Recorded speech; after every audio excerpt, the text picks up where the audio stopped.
You will fail your way to greatness. Most people allow their fear of failure to outweigh their desire to succeed. When you're willing to fail again and again and again, when you make up your mind to become unstoppable, when you make up your mind to become a no matter what person, then that will then give birth to a part of yourself that you don't know right now. Imagine, if you will, being on your deathbed and standing around your bed, the ghost of the dreams, the ideas, the abilities, the talents given to you by life, and that you, for whatever reason, you never went after that dream.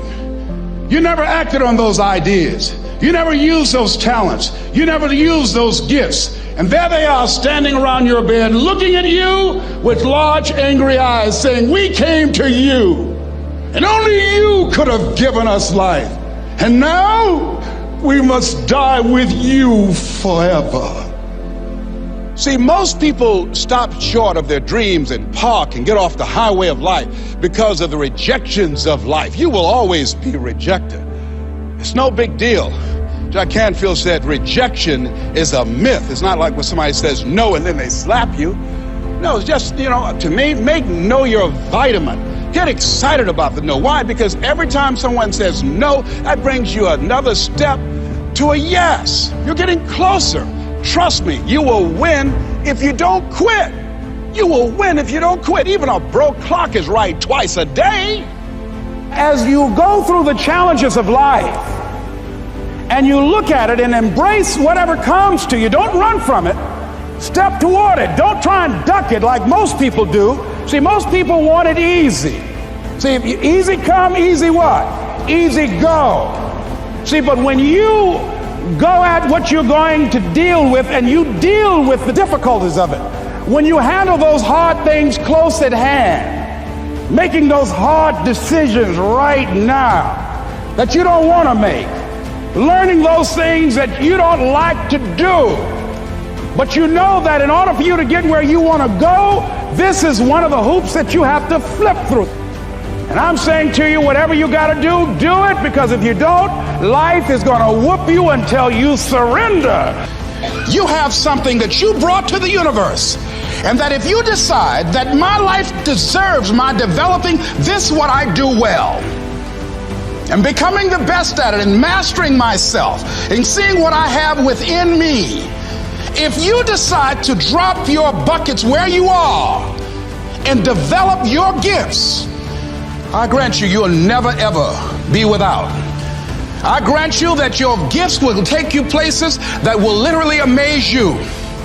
I grant you that if you begin to work to develop your gifts, you'll develop a strong sense of happiness. You'll get a larger vision of yourself, because part of beginning to get a larger vision of yourself, all of us need some area of our lives where we can have a feeling of competence.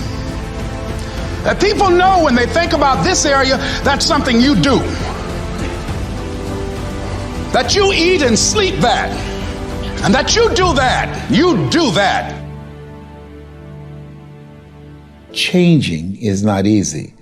That changing your life, changing habits, reinventing yourself, picking yourself up after life has knocked you flat on your back. I've got to say, when life knocked you down, try and land on your back, because if you could look up, you could get up. Well, that sounds cute, but that's not easy. When I was diagnosed with prostate cancer 17 years ago, that first time that happened, I said, hey, I can handle this. Then when it came back a year later, last year, 17 years later, and this time it metastasized to 7 areas of my body and ate 40% of my T1 vertebrae. Now the stakes are higher.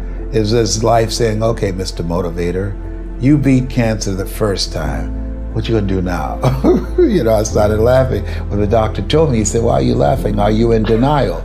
I said, no. I said, I feel like Mother Teresa. He said, what do you mean? She said, Lord, I know you know how much I can bear. I just wish you to have so much confidence in me.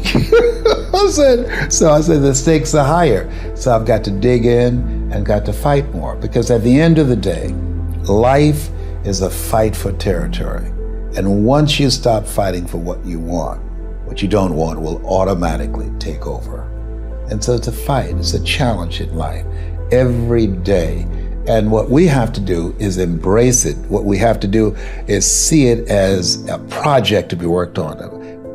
In life, you will always be faced with a series of God-ordained opportunities, brilliantly disguised as problems and challenges. And so I see even cancer as a gift, as a God-ordained opportunity. If you died today, what dreams, what ideas, what talents, what books, what music, what leadership, what voice will die with you? There are a lot of people who are biting their fingers in fear that they might lose their jobs. But there are few people who have decided within themselves, I'm going to make it. Some people aren't waiting to be cut. Some people are moving on their own because they feel within themselves, I've got what it takes to make it. They're not afraid about tomorrow because of how they see themselves, because of what they feel that they deserve, because of what they feel that they can create for themselves. Because these people have decided, as they look at the future, as they look at themselves, there's a way. Where there's a will, there's a way for me to begin to create a way out of no way. And when you have that kind of consciousness, when you have that kind of spirit, nothing can stop you. Nothing.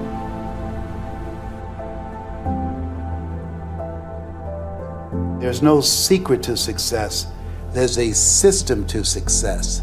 And no matter what organization you become a part of, the system works if you work it. If you don't work it, it won't work. But it works if you work it. And that's one 4-letter word that most people don't like. They're not willing to work.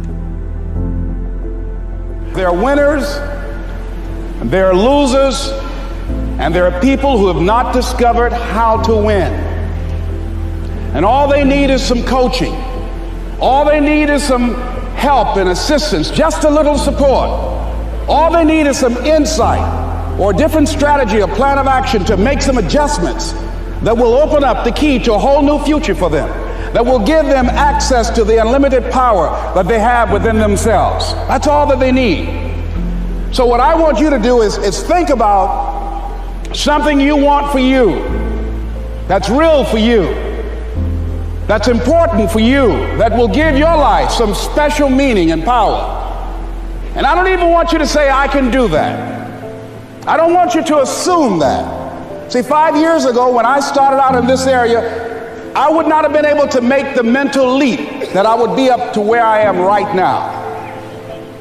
I don't want you to begin to just psych yourself out. No. I want you to be able to say something to yourself that will enable you to maintain a level of integrity with yourself.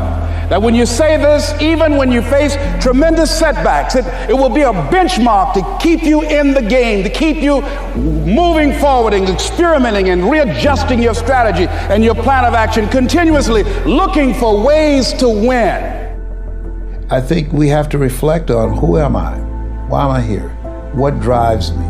If I died today, what 3 words would I want said about me if I died today? You know, what is it that defines me? You know, and how do I define myself? So I went to the next mode necessary to start talking to people and seeking and asking for what I wanted and leveraging relationships and trying to find out, how do the people do it that went ahead of me? How do they do it? And then what is it I need to do?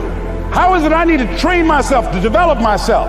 What's the resources that will be required in order to make it happen? And as I start seeking out and asking questions, I started running into people who said, I know someone who can help you do that. And they helped me get connected with those people. Remember, we have so much energy that can take us so far. It's necessary that you hook up with some other energy that can take you to the next level. I hooked up with them. They said, let's go. I said, away we go.